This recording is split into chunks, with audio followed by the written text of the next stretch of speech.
Hey everyone, let's speedrun onboarding onto PeopleWorks, shall we?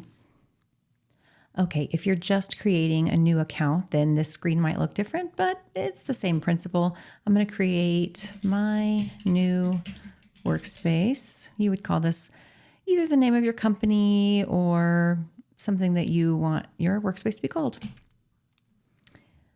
When you first start out, you're going to see something very similar to this. You're going to be in your Today view.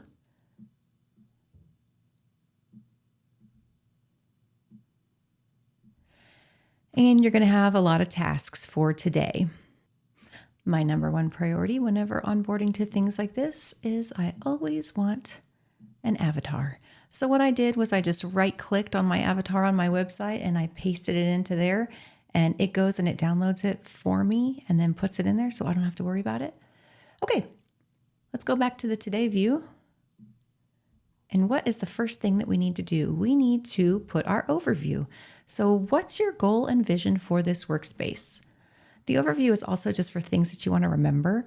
So I can say, I want to be a good member of the community and have a give first mentality. Okay, typing in front of people is hard.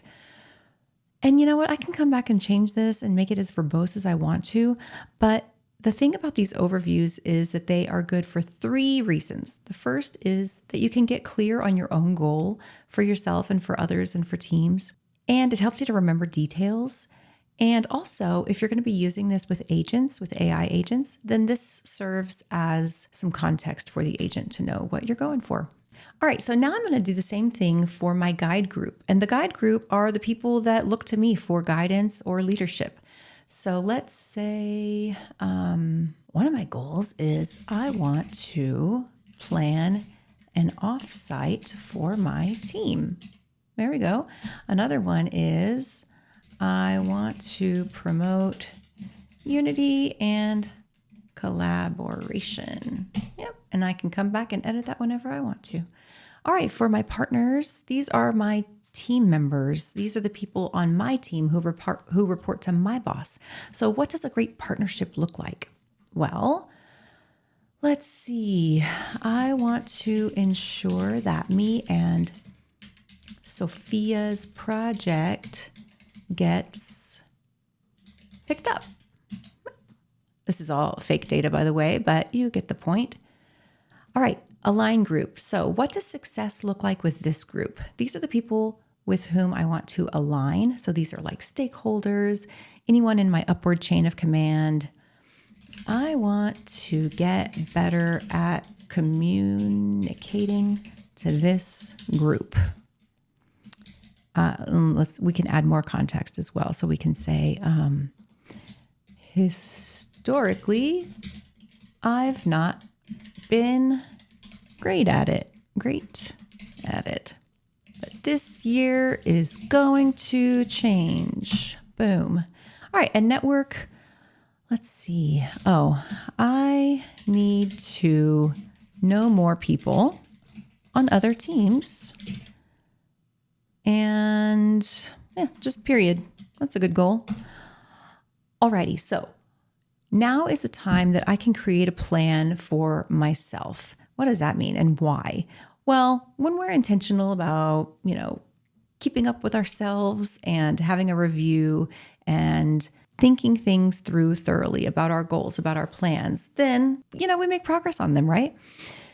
So let's say that every Sunday night I have a weekly review and planning. There we go. And I'm going to put that in for, oh, look at that. Today is Sunday. So I'm going to put it in for today.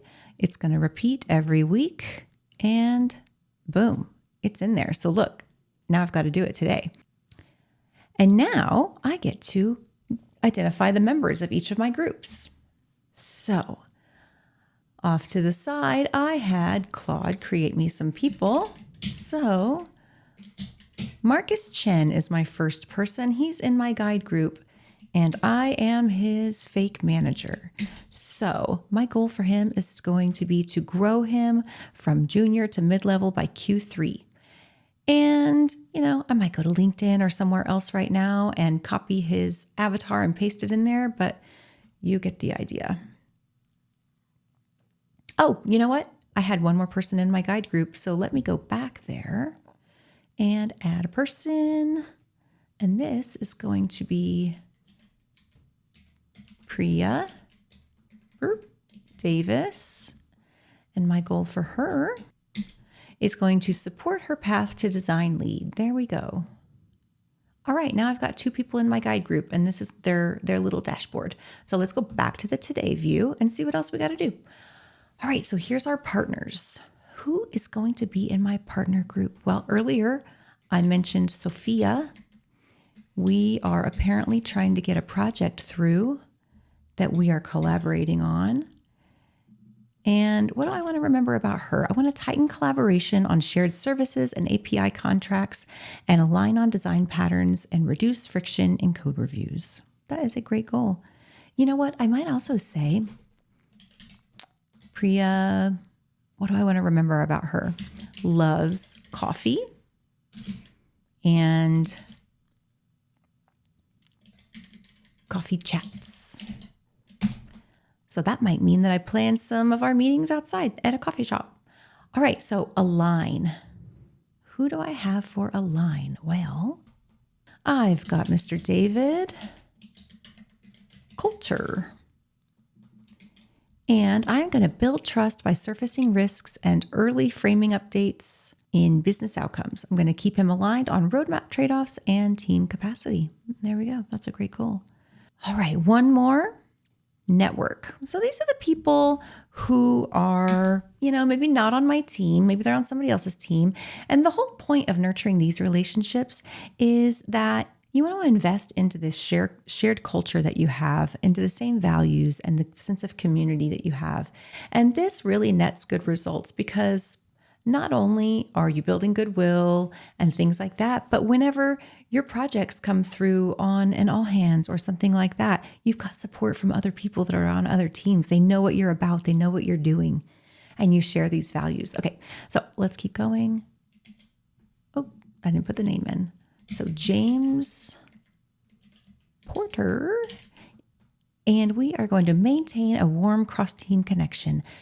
He is my go-to for deployment questions because he's got a good pulse on engineering culture, monthly coffee chats. Oh, I'm going to be having lots of coffee.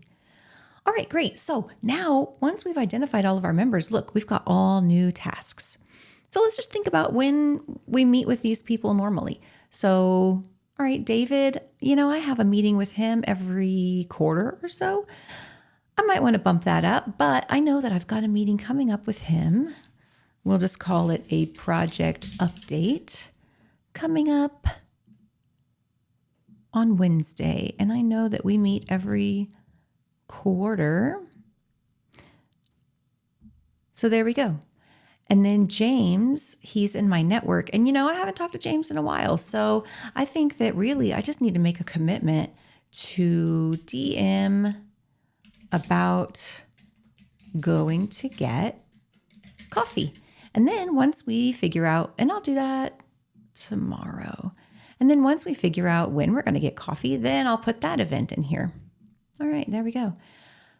Marcus is one of my direct reports, and we have a weekly one-on-one on Fridays.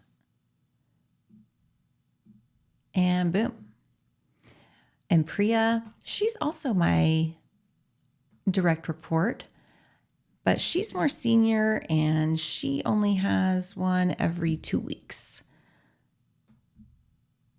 And then Sophia, we see each other all the time, but I know that I need to make a commitment to give her the project report by, let's say, the 6th.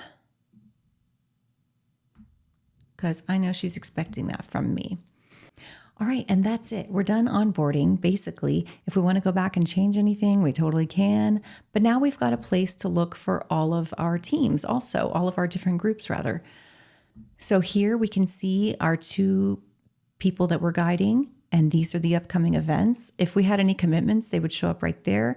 And then after time, when we take notes on all of those events and commitments, then it'll show a heat map of our sentiment with them so that this is helping us to gain relational intelligence. And same with partners. We can see them here. We can see that we have a commitment to give her the project report. This is also where we would put commitments that other people make to us so that we can make sure that we're tracking those and so that nothing falls through the cracks. And we can also see our overviews here and change them whenever we want. We just edit it right there. And there's our network. And that's it. We just turned hope into intention. The hope that says, man, I really hope I can show up for all the people that need me, into a plan, into this is how I'm going to show up for all the people that need me. Chaos into order. So take a deep breath, revel in the fact that you're being intentional now, and think about how much more effective you'll be. Other tools are all about engagement, like stay here forever and read our ads, but they're not there for you, really. People Work, though, is your tool. It's there when you need it. So don't stress out. Just go out there, start building your relational intelligence, and show up for people. Thanks.